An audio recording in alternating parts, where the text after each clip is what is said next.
Alyssa Rosenbaum, of course, changed her name to Ayn Rand when she moved to the United States from St. Petersburg after her father's pharmacy was nationalized in the Bolshevik Revolution.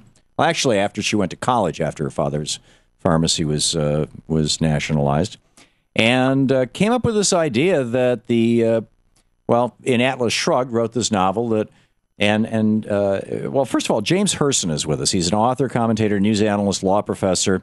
LeftCoastReport.com is where he writes. James, first of all, welcome to the program. Good to be with you, Tom. How are you? I'm great. Before I say anything about this movie, I wanted to introduce you so that if I get things wrong, you can correct me.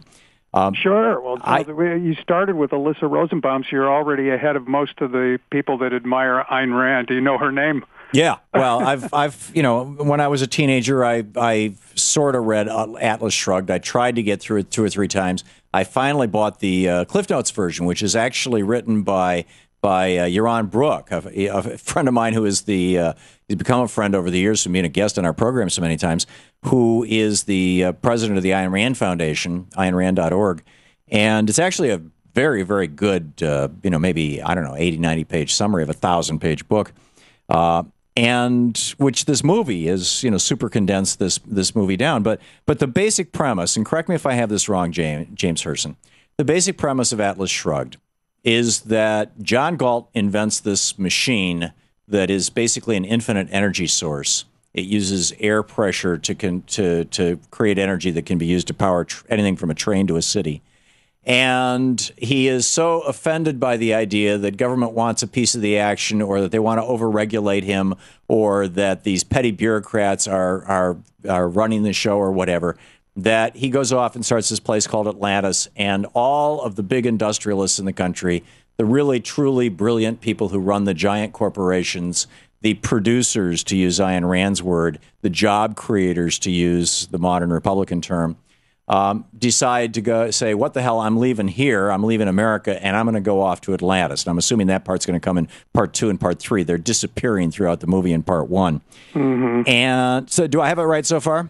Yeah, pretty much. You spun it a bit, but I think the broad theme is that the most creative, the most influential, the most productive citizens of society are essentially engaged in the equivalent of a strike. Right. Yes, a nationwide strike, and they either mystery element that they're disappearing, et cetera. And by the way, when you talk about this, it's interesting to describe this tale.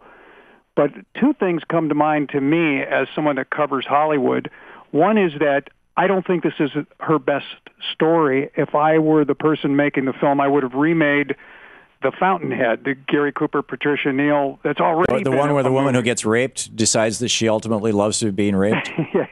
Yeah, but mainly it's about this struggle of Howard Rourke, the young individualistic architect. But Howard Rourke was based, the archetype for Howard Rourke was a mass murderer. Well, perhaps in inspiration aspects of a mass murderer. Well, no, she wrote this at length. I mean, William Hickman in 1927 kidnapped and murdered and dismembered 12-year-old Marion Parker, and Ayn Rand, Alyssa Rosenbaum, wrote about him, the guy that she made into the hero in Fountainhead, said, other people do not exist for him, and he does not see why they should. Hickman had no regard whatsoever for all the society holds sacred, and with a consciousness all his own, he was the true, innate psychology of a Superman. He can never realize and feel other people. I mean, and this was her praise of him. And Howard Rourke, in The Fountainhead, she says, quote, he was born without the ability to consider others, end quote. To me, that sounds like a sociopath admiring a sociopath.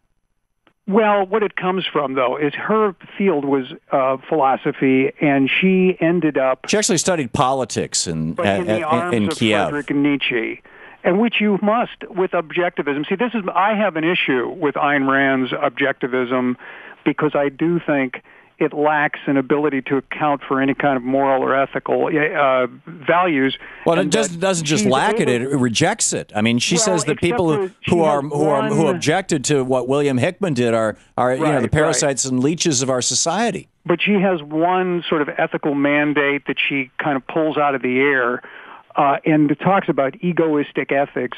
But basically, I think that's the weakest part of her message. But that's the essence of her message. I mean, the essence of her message is said by one of the characters in the movie. Louise and I saw the movie over the weekend. He says, she says, "Don't you care about anything but making money?" And he says, "No, that's my number one priority," or words to that effect. That is the essence of Ayn Rand's philosophy. Let me ask you just a really simple question here. Since the premise of the book, Atlas Shrugged, is that all the really bright people, and it's basically all these industrialists. And in the movie, I found it very bizarre that the industrialist actually, she got her money by inheriting it from her grandfather. But in any case, that if these people all left, what if the CEOs of the Fortune 500 companies in America, Lloyd Blankfein of Goldman Sachs, Robert Ben-Moshe at AIG, these guys that crashed the economy, these guys, Stephen J. Hemsley, who, for his first 5 years as head of United Healthcare took $477 million. What if all these guys vanished? Do you genuinely believe that there's not enough talent left in the United States that would be willing to work for even 1/10 of $477 million? Who could step up to the plate and do their jobs? See, I don't think that if you took the heads of the Fortune 500, that would fit the criteria that Ayn Rand talks about in Atlas Shrugged, because her criteria was not necessarily, isolating executives. It would be those executives. A better example would be Steve Jobs. A better example would be those that show innovation and that sort of thing. And it's a parable. And I think that's the popularity. That's why I'm saying I don't think the story is particularly compelling. I think The Fountainhead is probably a better story, and the best story would be a biography of Ayn Rand, a film biography, because she's a fascinating figure. But the notion is that if you take away people's incentive, that they will produce less. And that if you take away, but history doesn't show that. Incentive, it's kind of like the Laffer But history curve. doesn't show that. During the time that the top tax rate was 91%, from 1940 to 1986, we had, or over 74%. It was 90% for much of that time. We had the highest level of productivity in the history of this nation and of the world. So A, it doesn't show that, and B, to use your Steve Jobs example, Steve Jobs didn't create something out of nothing. Steve Jobs saw an operating system that was developed by, I'm forgetting the name of the company, but it was called the Star, as I recall, operating system, and Xerox. It was developed by Xerox, and said, this is cool, and he created a modified version of it. There is no such thing as an inventor who doesn't stand on the shoulders of others. No, you cannot. Look, iPod, iPhone, iPad. You don't think that any of those things are you suggesting that they all came out of thin air? They came out of his and his group's innovation out of their minds. The very last piece of them may have, but every invention is the capstone of a pyramid of hundreds of thousands of people before them. Well, absolutely, but it takes that innovative spark, and prosperity and jobs come from that innovative spark.